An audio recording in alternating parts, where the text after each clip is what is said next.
Charleston is an oasis. It's beautiful. All the highways lead to Charleston.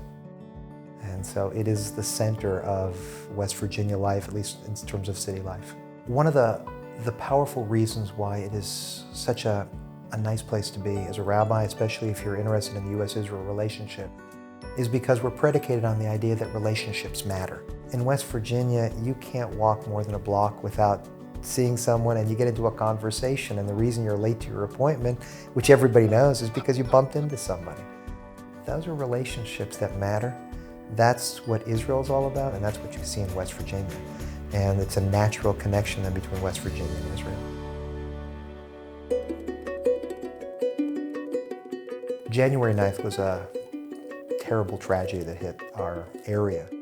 Our water supply comes from the Elk River, and there was a chemical leak that spilled into the Elk River.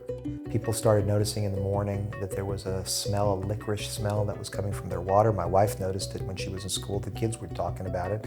But again, it didn't have any connection or any understanding of what was going to be happening in the next few hours when the governor issued the ban on all water. The National Guard of the state of West Virginia acted heroically in terms of trying to get water as quickly as they can to the citizens.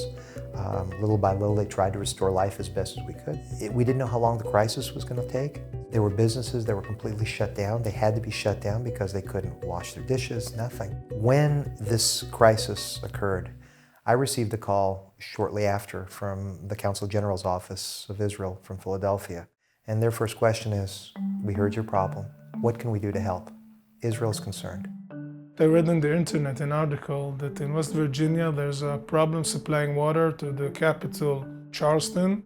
You don't check borders when you deal with water supply, and if you can help someone that needs help and can use your experience in that period of time, you just do it. So I pick up the phone and I talk to the head of the Homefront Command in West Virginia, and I understand they have a water crisis in big scales.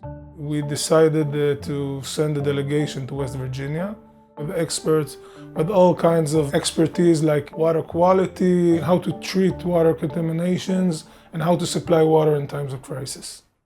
What was amazing in West Virginia is it has so much space, they have so much large mountains. I mean, in Israel, everything is almost flat. I was amazed. We have a welcoming, open-handed with all people we met, from the governor to Senator Manchin. My concern is West Virginia should have the best water in the world. So with Danny and his group, they're able to help us rise to the level that we want to rise to. And we're going to make sure that we don't go through this again. We had a few days of discussion there. We gave them some proposition how to supply water on more technological way. We recommended they'll have an online detection system on the water sources that if they have contamination, they'll not be surprised and be able to operate immediately. I hope that West Virginia learned from our experience. I must say that I learned from their experience from this event. There's not a better friend to have when you have a water concern, a challenge, than Danny with his group in the Israeli Water Authority.